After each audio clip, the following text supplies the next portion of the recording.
Good evening, everyone. Today is an auspicious day, and we wish all our teachers a very happy Teachers' Day. It's a very important day for teachers and the teaching community, and the Learning Hall hopes to add more value to the lives and the teachings of teachers, and we hope that teachers get a more larger role in the society to shape the notion. With that positive note, let us start today's class of the Learning Hall. We started the weekly masterclass last week, and there we have discussed about the Learning Hall, its concepts, and what are we trying to achieve in this teaching community, and how we are trying to how we can add value to students' lives and their education system. Today we are going to take a short class on mathematics and we'll tell you some more details about the learning model. Okay, so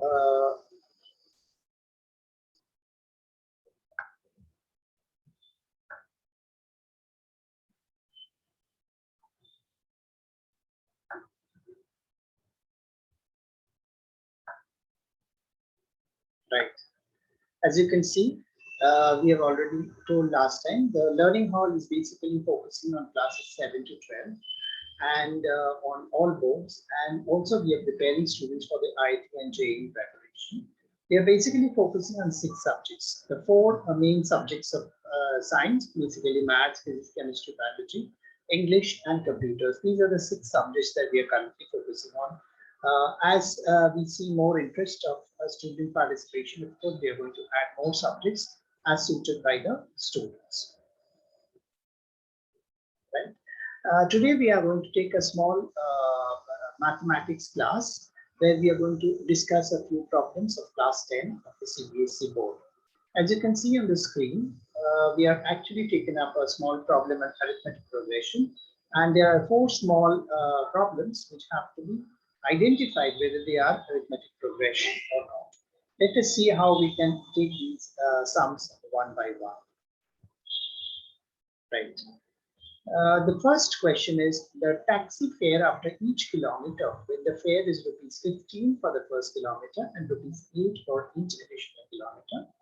This is the main problem, and we have to identify whether it's an arithmetic progression or not. As you can see, the first kilometer is charged, which is 15 rupees, and every additional kilometer, which is charging rupees 8 per kilometer.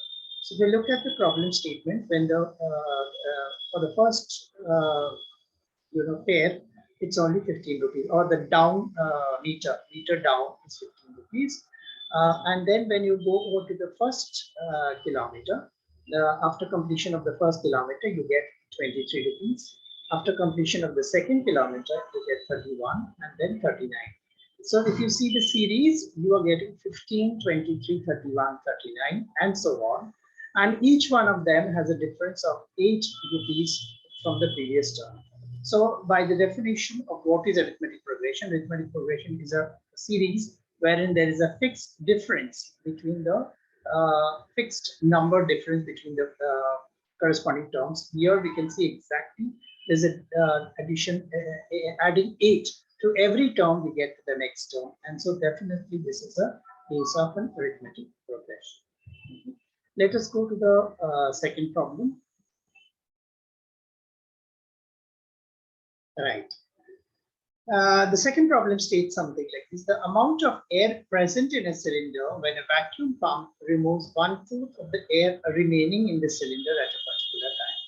Which means that if the amount of air is present in a cylinder, and every time there is a vacuum, there is a removal of 1/4 of the air remaining in the cylinder at time. So, and when there is an initial volume, say if the initial volume is 4 V liters, then after the first removal, how much will be the first removal? It will be, we will remove 1/4 of V, right? So if you remove 1/4 of V, you are left with 3/4 of V, okay?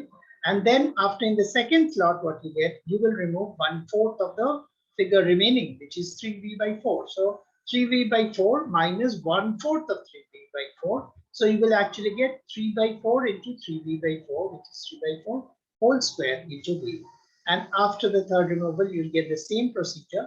and you'll get 3 by 4 whole cube v. So you can see the first one is v, second one is 3v by 4, third one is 3 by 4v, 3 by 4 whole square v, and the fourth one is 3 by 4 whole cube v. So each one of them, if you put that in a series, this is actually a geometric progression and not an arithmetic progression. So this taken statement is not an arithmetic progression, right? Now can we go to the next one?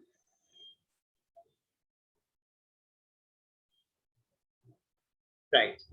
The third one is the cost of digging a well after every meter of digging, where it costs rupees 150 for the first meter and rises by rupees 50 for each subsequent meter, and cost of digging first meter is equal to rupees 50. As you can see from this problem, it is very similar to the first problem. There is a fixed amount for the first one, and then after every one, there is a addition of 50 rupees. Okay? So the first one, when you are when for initial starting, it is 150 rupees. After you cross 1 meter additional, you add 50 rupees more to the 150 rupees, so it's become 200. After you cross 2, it becomes 250 rupees, and then if you cross 3, it will be 300 rupees. So what are the series numbers that you're getting? You're getting 150, 200, 250, 300, and so on. And you can see there's a clear difference of 50 between the first and the second term, or the second and the third term, and the fourth and the third term, and so on. So this is actually going by the definition of arithmetic progression, and so definitely this sum is an example of an arithmetic progression. Is it clear? Now, can we go to the next sum?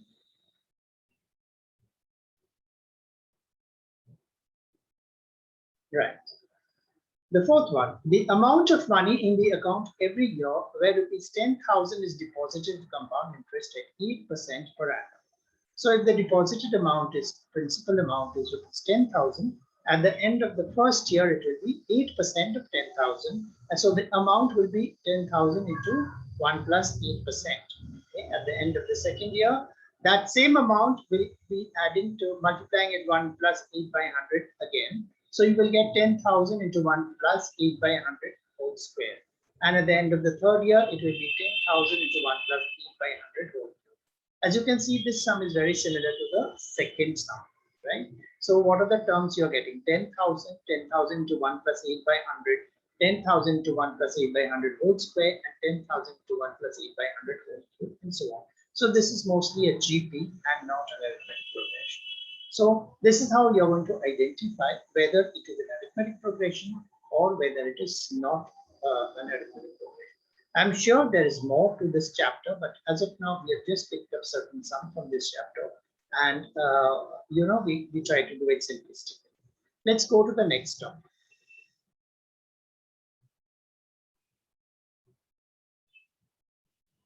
Right. Here, this is a problem of probability, a very simple problem on probability, and let us see how we can solve that. It says one card is drawn from a well-shuffled deck of 52 cards. So find the probability of getting A, B, C, D, E. There are 6 cases, and you have to find out the probability in each of these cases. Okay. Now, since it's a case of cards, obviously the number of possible outcomes is 52. Why? Because there are 52 cards, and each one has an outcome. So each card has an outcome that we have. And what is the definition of probability? Probability is the number of favorable outcomes divided by the total number of outcomes. That means 52 will remain in the denominator, and then the numerator will change depending upon the requirement of the problem. Okay? So let's go to the first one, a king of red color. Okay? As we know, in a pack of cards, there are 2 red colors. Okay? So in the 2 red colors, if you get and 1 king belongs to each red color. So basically, there are 2 kings in the whole pack. Okay, if there are 2 kings in the whole pack, then the probability of getting a king of red color will be 2 upon 52. So that's equal to 1 upon 26. That's equal to 0.03. Yeah. Let's go to the next one.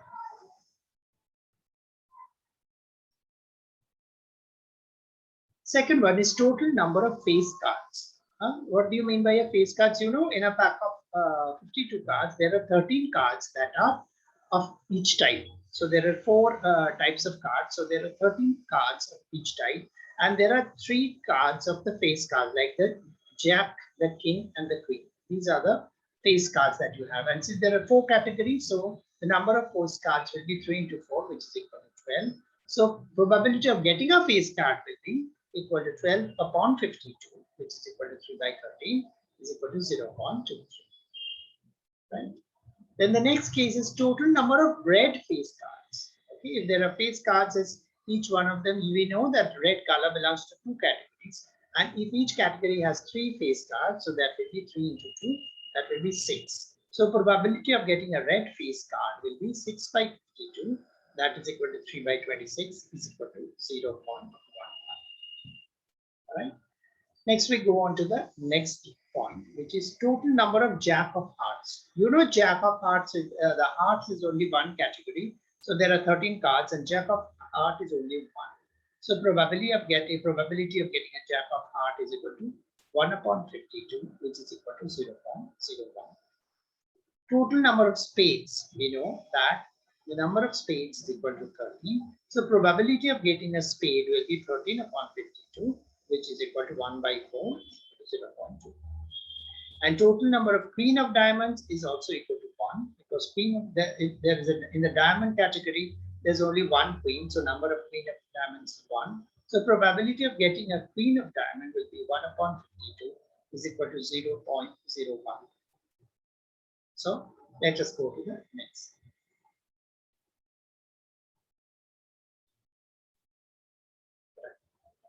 Here we have taken up a topic from quadratic equations, and we'll see whether we can represent each of these problems in the form of a quadratic equation.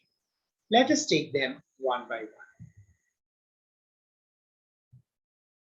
The first one is the area of a rectangular plot is 528 meters square. The length of the plot is 1 more than twice its breadth. We need to find the length and the breadth of the plot. As you can understand that a rectangular plot will have 2 dimensions. It has its length and it has its breadth. Since we don't know both length and breadth, one of them we assume as x. Let us assume the breadth to be at x, and we represent the length in terms of the breadth, which is equal to 2x plus 1. So once we know the length as x and breadth is 2x plus 1, and we know the total area of the plot, so we know length into breadth is equal to total area of the plot. So x into 2x plus 1 is equal to 528. So we represent, when we break it up and rearrange, we get a figure of 2x squared plus x minus 528 is equal to 0, which is a quadratic equation. So this quadratic equation will actually give us the solution of the length and the breadth. So if we solve this quadratic equation, we will get x, and from there we will get the breadth, and from there we will get the length. So this quadratic equation actually represents the equation through which the rectangular plot, the dimensions of the rectangular plot can be found. Now let's go to the next.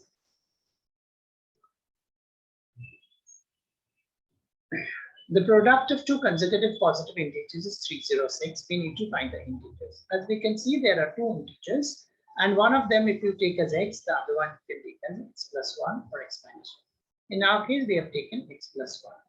And the product of the 2 integers is x into x plus 1, and that the product figure is 306. When we break it up and then rearrange, we get a figure called x squared plus x minus 306 equal to 0. So x squared plus x minus 306 equal to 0 is the required quadratic equation, which if you solve, we will get the 2 integers. Because if you solve, we will get x. From x, we will get 1 integer, and then automatically we can get the next integer. So x squared plus x minus 306 equal to 0 is the required quadratic equation. So can we go to the next one? The third one. Rohan's mother is 26 years older than him.